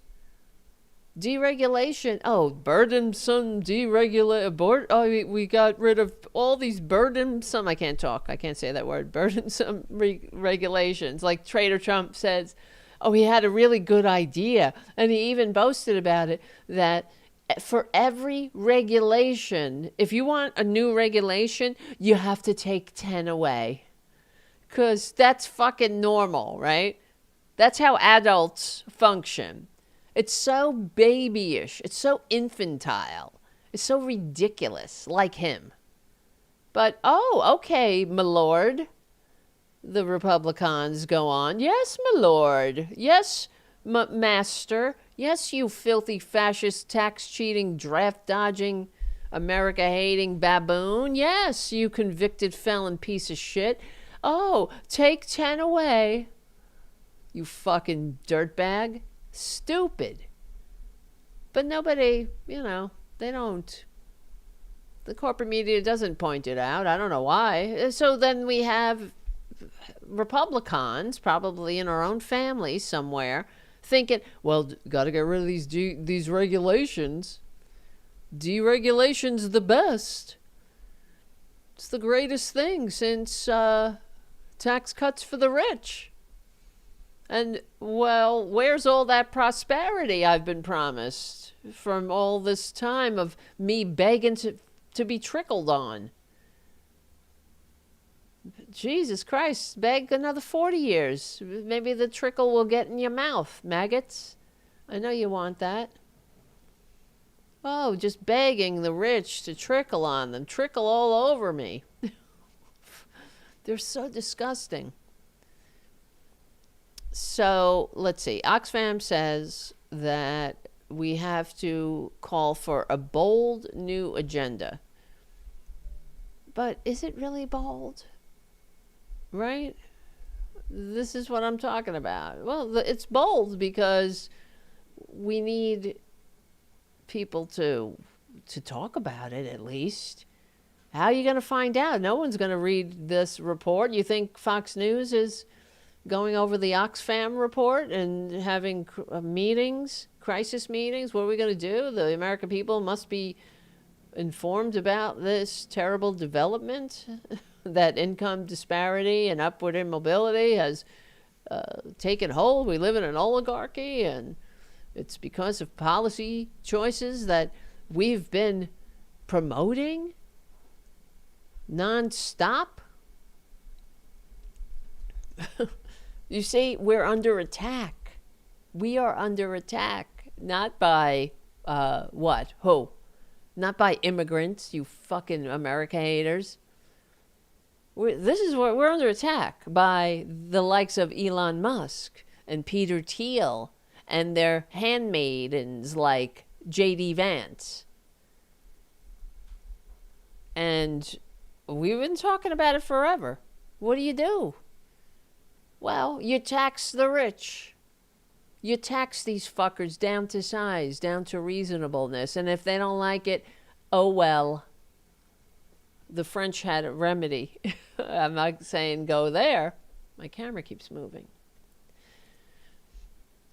And so they are, the bold new agenda is, I think something, is my cat over here?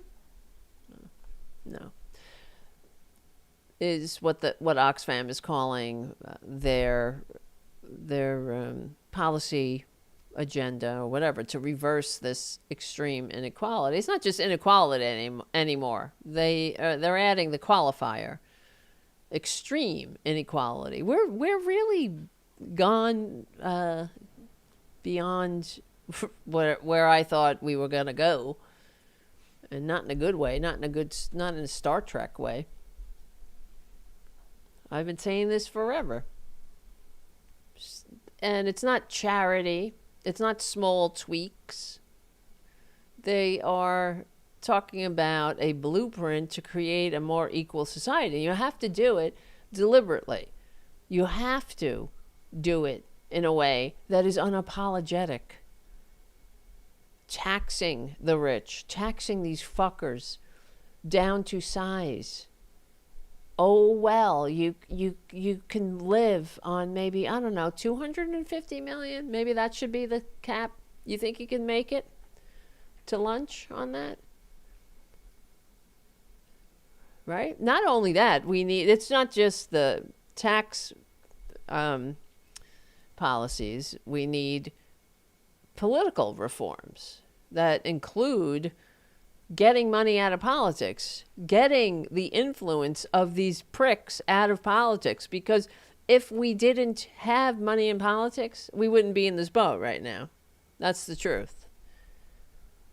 So, and as Oxfam wrote in their report, incrementalism is not enough. It's over, people. If you're one of these Democrats that, I don't even know though. I've never met a Democrat that's like, I'm an incrementalist. Have you? Oh, except for I never met Hillary Clinton, but this is what we hear from them. I'm an incrementalist. Incremental? Who the fuck wants to vote for an incrementalist? Incremental? I mean, you might be pragmatic. That's what Hillary Clinton would say. I'm a pragmatic progressive. Because what? Why? Because we're talking about real kooky things like universal health care, college for everybody, just like we have high school for everybody if you want it. And the rich can still go to their private schools, can't they? Right? But that's supposed to be, crazy talk, crazy town.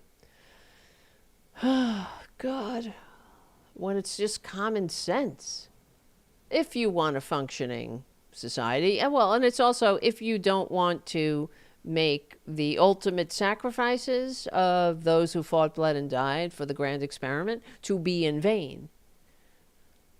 So that's what we need to do. And we need structural reforms that finally deliver for regular people instead of oligarchy, instead of the people that have too much, that have more than they will ever need in a zillion lifetimes, while people are hungry, homeless, and can't go to a doctor. It's disgusting. None of us should accept it. They should be embarrassed. And the fact that they're not embarrassed says everything. Says that they must be taxed down to size. Oh, and there was that picture of Traitor Trump and Elon Musk and trophy wife number 3 having a dinner together recently. I thought Traitor Trump was in the Epstein files. Have a nice day, right? Elon Musk, see, they don't give a shit. He doesn't care that Trump raped children. He doesn't care. He puts his own kid in front of him. He would put anybody else's kid in front of him. I mean, these people are sick. They're sick people. Elon Musk should not have the money he has. He needs to be stripped of his ill-gotten gains, and he needs to be sent to The Hague to face justice, finally. Is there justice? But then, of course, I'll get messaged or comments on the channel from maggots.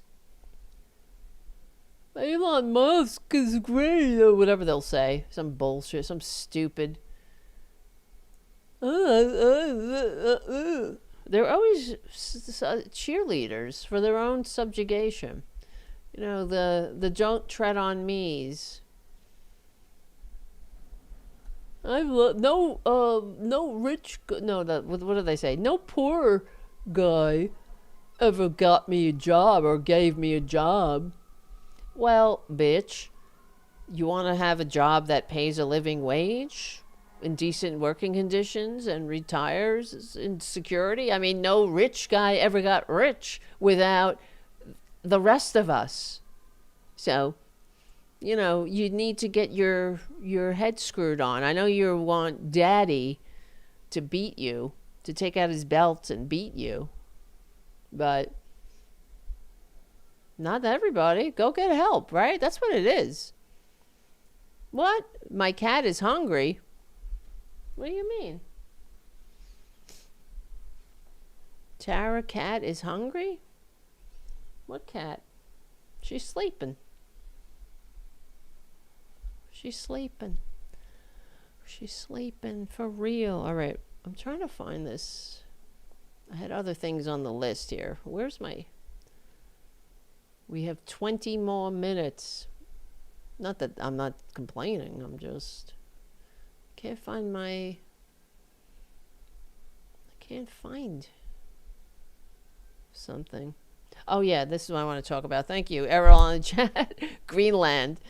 I want to talk about that. I wrote an article at the Political Voices Substack, and about Greenland. Okay, we're talking about the corporate media, talking about the, how they don't do us any favors, really. And I wrote this article. This is another case in point here. We all witnessed what happened in Davos this week. The baboon embarrassing us on the national stage, on the international stage, right? Making a mockery of everyone, making a mockery of Earth. So I wrote this article. There's also a video. It's up on the Political Voices Substack.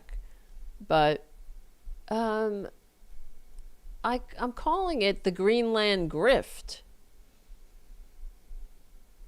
Because that's all it is. When Traitor Trump got home, here's a video. Let's see if it'll play. Well, we have a concept of a deal. I think it's going to be a very good deal for the United States, also for them. You piece of shit. And we're going to work together on something having to do with the Arctic as a whole, but also You're a fucking Greenland. liar. And it has to do with the security, great security, strong security, and other things. Strong. The tariffs are off. Nothing happens on February 1st. No, we took that off because it looks like Because we you're a have bitch. pretty much a concept of a deal. A deal of ownership, a deal. Well, it's a little bit complex, but we'll explain it. No, it's down the not, line. bitch. But the Secretary General of NATO and I and some What's other this? people were talking, and it's the kind of a deal that I wanted to be able It's to a kind make. of a deal. It's too complex to fucking explain. I can't explain it because I don't know what the fuck it is. But it's like the Bible passages that are very dear to me. It's very personal. It's very private. So I can't explain it. Like nobody's ever seen. It's too complex. That's all you got to say. It's coming in 2 weeks. Too complex. Like nobody's ever seen.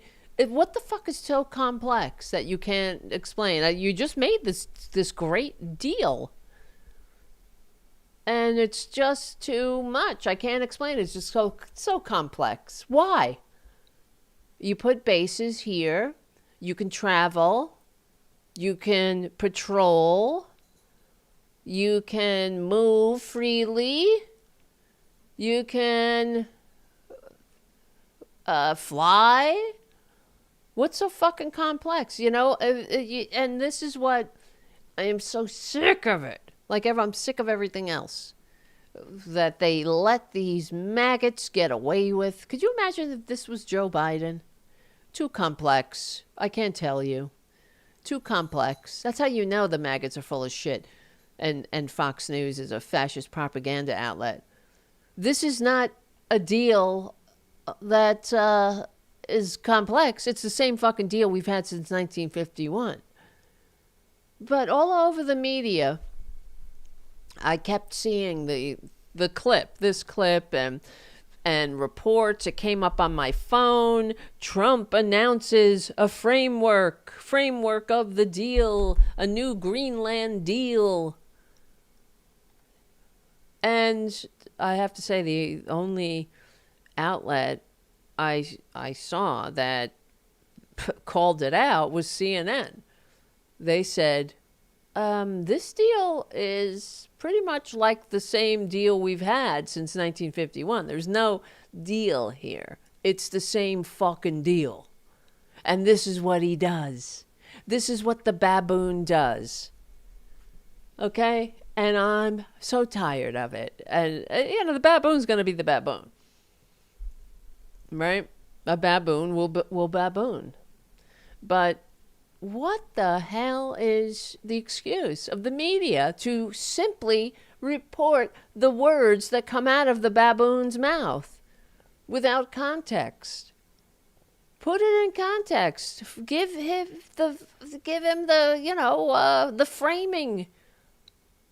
Inform the people that this deal, what the fuck is this? Here we go again. Just put it like that. You can use those words. Just repeat after me. What is this shit? He's done it again, this baboon. And who votes for this shit? This is another way the mainstream media enables the magotry.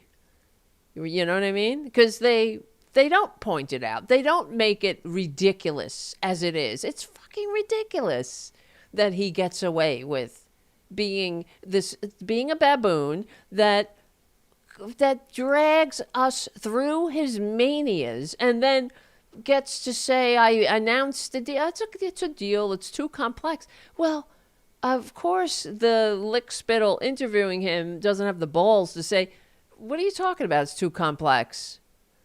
We're not all maggots here. We have very big brains, so we can understand what you're talking about. So what the fuck is the deal? Because from where I'm sitting, it's the same deal we've always had. Just like NAFTA, the Canadian agreement, he redid NAFTA. It's the greatest deal that ever happened. It's the same fucking deal. Everything is the same. This is what he does. And he's a grifter. It's like his everything else. It's like his multi-level marketing vitamin scam. He didn't come up with multi-level marketing scams. He just made his own multi-level marketing scam, right? And everything else that he does, he's not a clever person.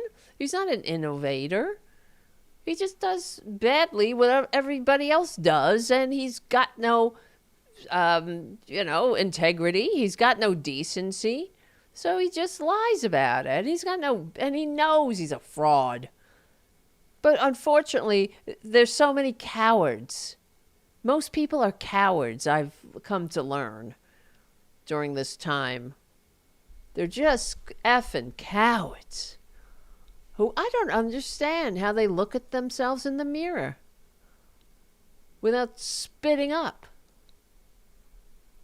Cowards, And it's the deal that already exists. It's called the, 1951 U.S.-Denmark Defense Agreement on Greenland. As I wrote, under that pact, Denmark keeps full sovereignty. The United States gets broad rights to build, operate, expand military installations like Thule Air Force Base that already is there. We get to move ships and aircraft through Greenlandic waters, airspace, and maintain defense infrastructure.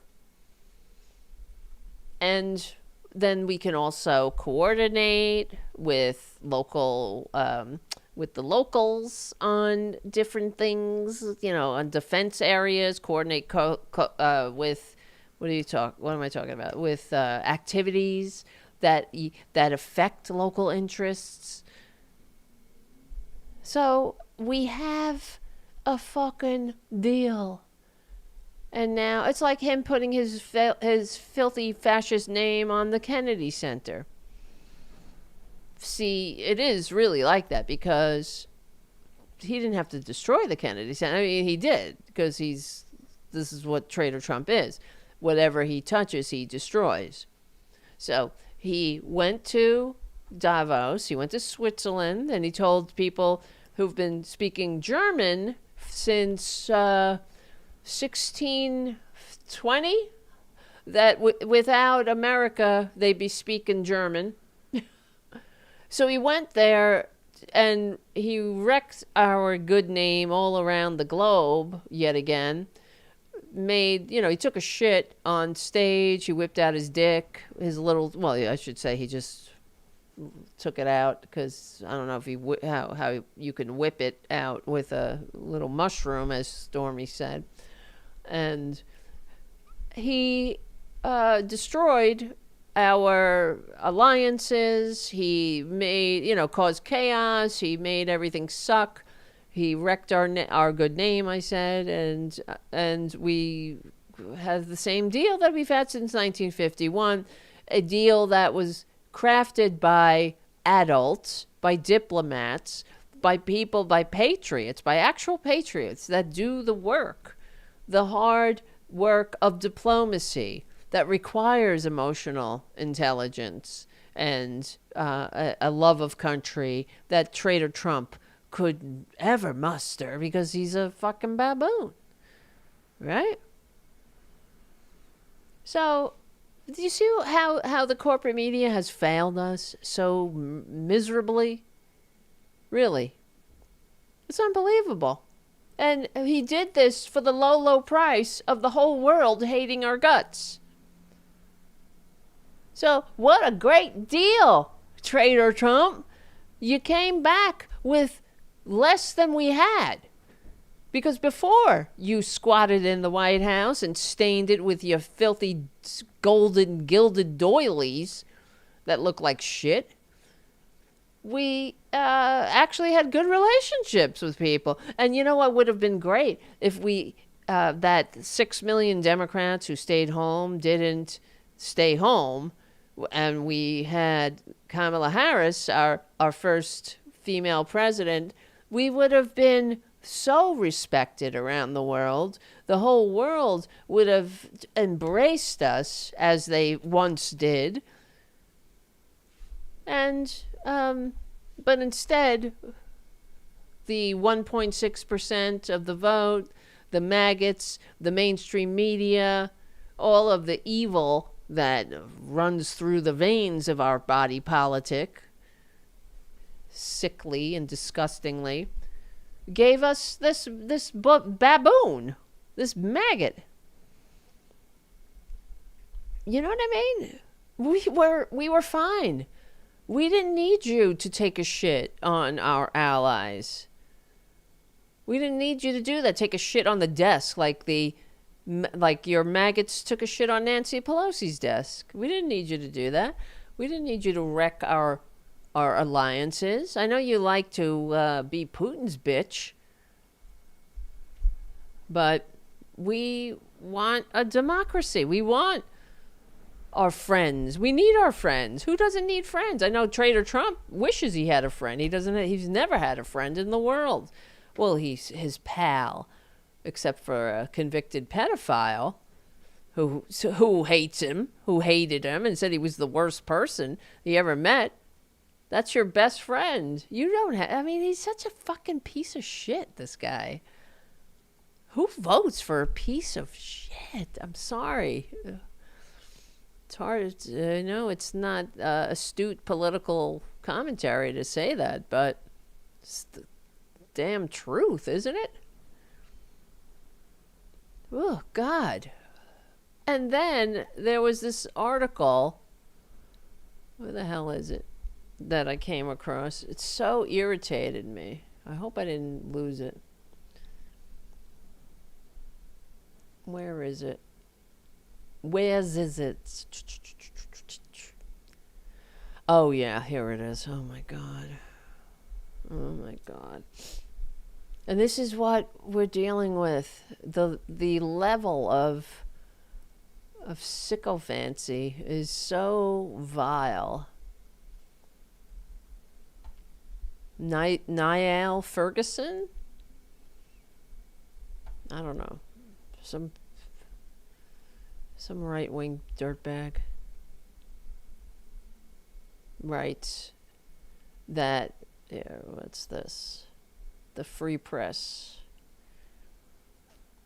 I've never seen, he writes, how Trump won Davos. He won, you see, and the maggot mind. That's winning. Taking a shit on the world and pissing everybody off and looking like a dumbass and babbling like a baboon.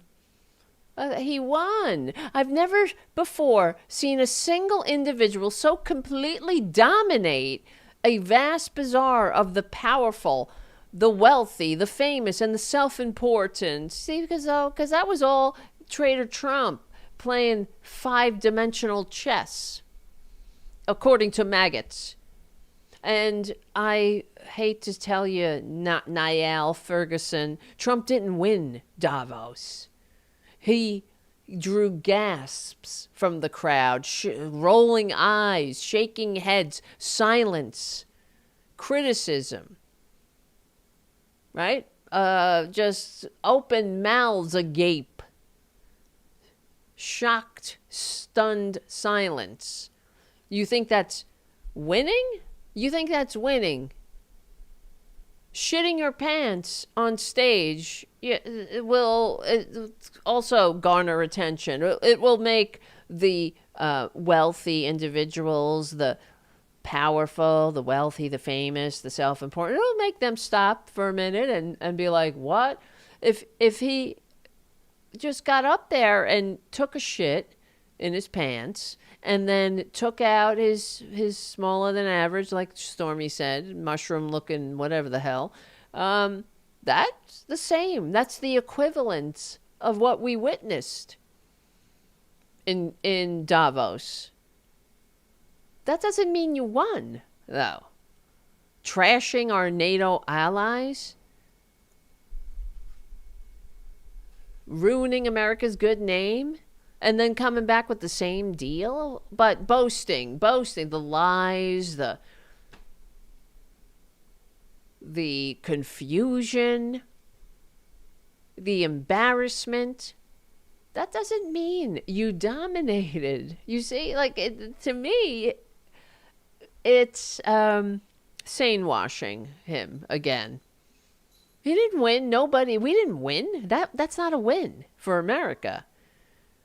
Scribbling Trump won Davos is absolutely shameless. It's peak shameless Republican gaslighting. They will polish a turd if it's Traitor Trump. If it, you know what I mean? They will ignore every offense against decency, dignity, democracy, humanity. They'll just keep polishing that turd. What is a win? Where's the win? Because the rest of our allies were absolutely appalled? That's a win. They're having meetings without us. They're figuring out how they can move on from the American century once and for all. That's what they're doing. They're making plans to cut us out. That's not a win. Because this is why we have to get maggots into the permanent minority. You see, and all their ilk and their enablers and everyone that thinks that that's a win. Because he was appalling. Because there were a lot of headlines generated. But that's not a win. Republicans have zero self-awareness. That's all it says to me, this kind of headline. So they have zero self-awareness, zero decency, and they have to be voted out and removed from the halls of power before they destroy us permanently, before they permanently tank all our alliances. They tank our economy. They tank our credibility even further. That's the problem. It's not before they can do those things, before they can do them even further, even worse. It shows you what we're dealing with. They think they're winning, right? Oh, drinking the tears of our allies. Trump won Davos, right? That's what he's saying. He triggered them. He's a human troll. Nobody trolls them like Traitor Trump. They think that's what? What is that? That's a president? That's what a president does? You hear it. You see the comments on the conservative sites. Oh, he's trolling them. But that's not winning. That's not winning, you dum-dums, you dummies. That's disgracing us. It's making us smaller. It's hurting us. It's hurting you. It's a win for Putin. It's a win for China. Oh, yeah. It's a win for America's enemies, who they're so lucky. They're so happy. That's when, as I was saying, how I share Michael Fanone's rage about people who voted for this. After the election, who celebrated? When America's enemies are celebrating and our allies are appalled, you got to ask yourself, whose side are you on? Maggots, you should be ashamed. But no, they're not. They're not ashamed. Oh boy, I hear the music, guys.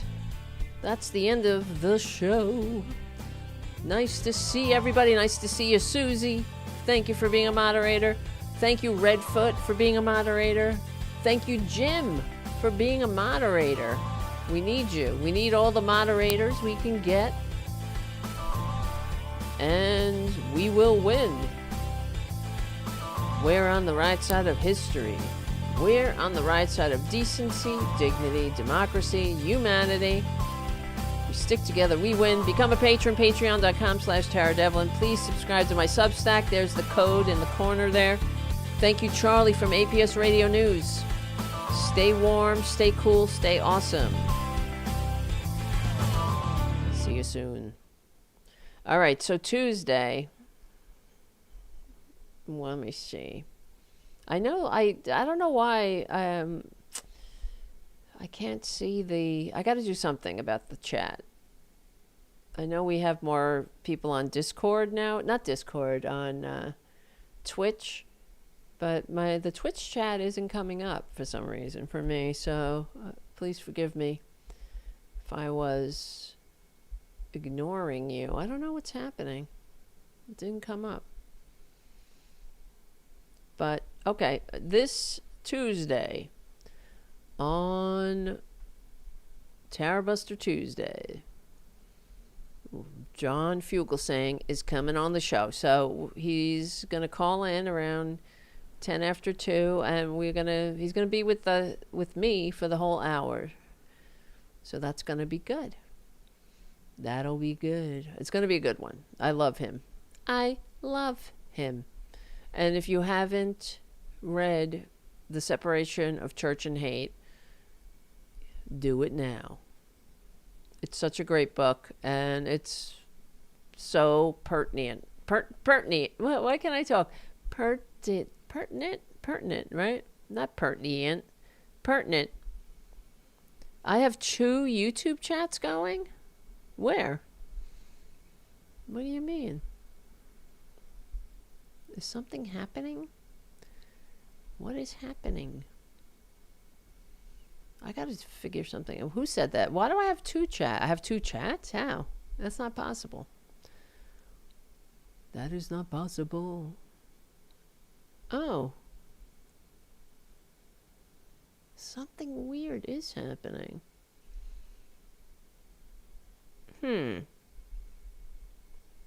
That is weird. I do have 2 links going. I don't know. I have 2 chats going. So strange. What is happening? What? Holy shit, what the fuck is going on here? There's 2 streams of this show going at the same time. Oh my motherfucking God. I don't know what's happening. Okay, well, that's weird. It's like split into 2. So we have people on one chat and people on another chat. There's 2 streams happening. Shit. All right. I'm sorry about that. I don't know why it's doing that. That's so strange. It's so weird. I could show you what I'm looking at. Let me see. We'll turn this over here. Let me see.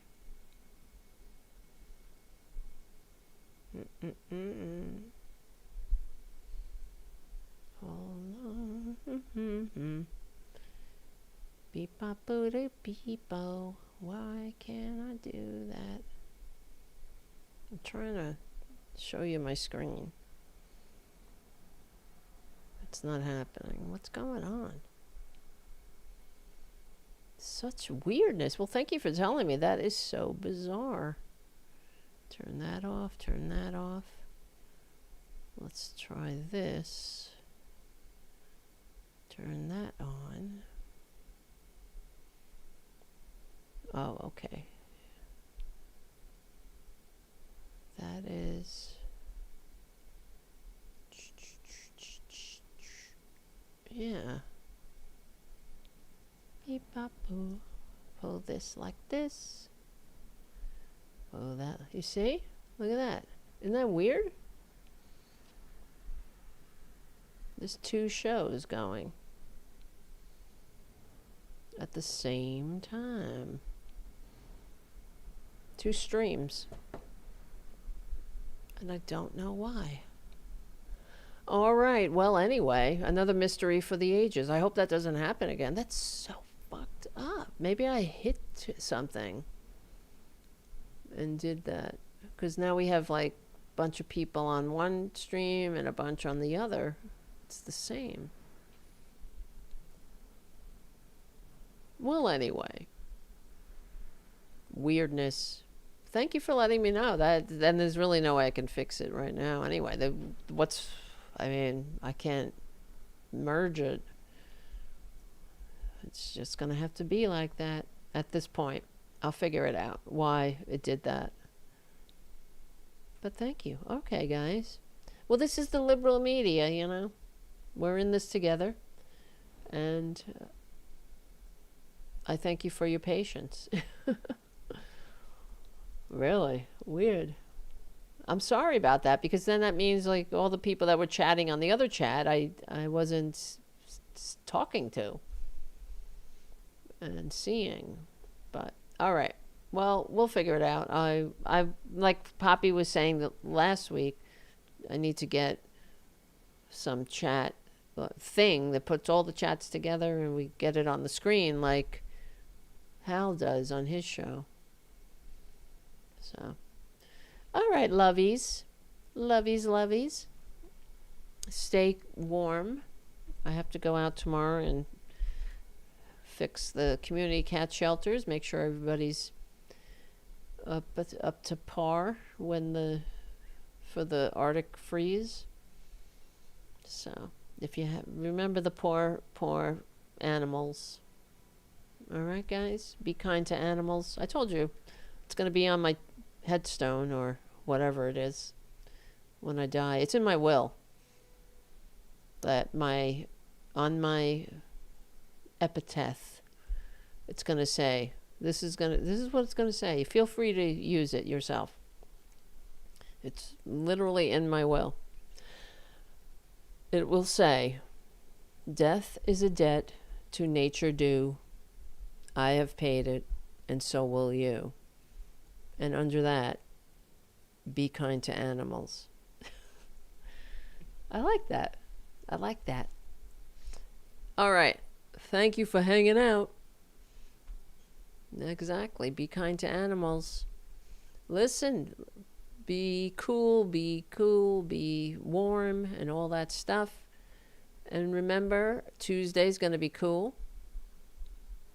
Because we got John Fugelsang. And yeah, so subscribe to my Substack. If you do, because you can send me messages and shit too, if you like.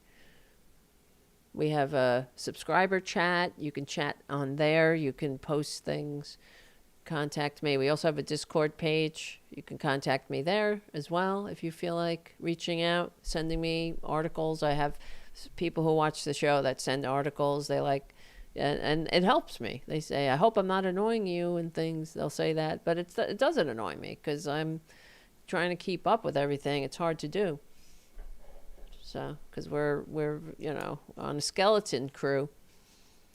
And yeah. And if you can, support the Patreon and or support the Substack financially. That helps. One day I'd like to be able to do the show every single day, and I can't do it until we get enough subscribers and all that. That would be nice, though. Maybe when, I'm like Mike Malloy. I don't plan on, this is my retirement. I'm not retired, of course. I'm not to that age yet, but I'm getting there. And Mike is still doing his show. I feel I'll be the same, as I love Mike. He's amazing. He's my hero. I got to get him on the show. Come to think of it. It's been a while. All right. Listen, thank you for hanging out. All right, I got to go. My name is Tara Devlin. Check out Charlie's APS Radio and APS Radio News. Listen to classic rock and oldies all day. And then the classical channel. He's also got APS Radio News that has independent media voices like myself and others. Cindy Sheehan is on there. She does a commentary show. And yeah. Listen, thank you for hanging out. We will win. We're on the right side of history. I want you all to be safe and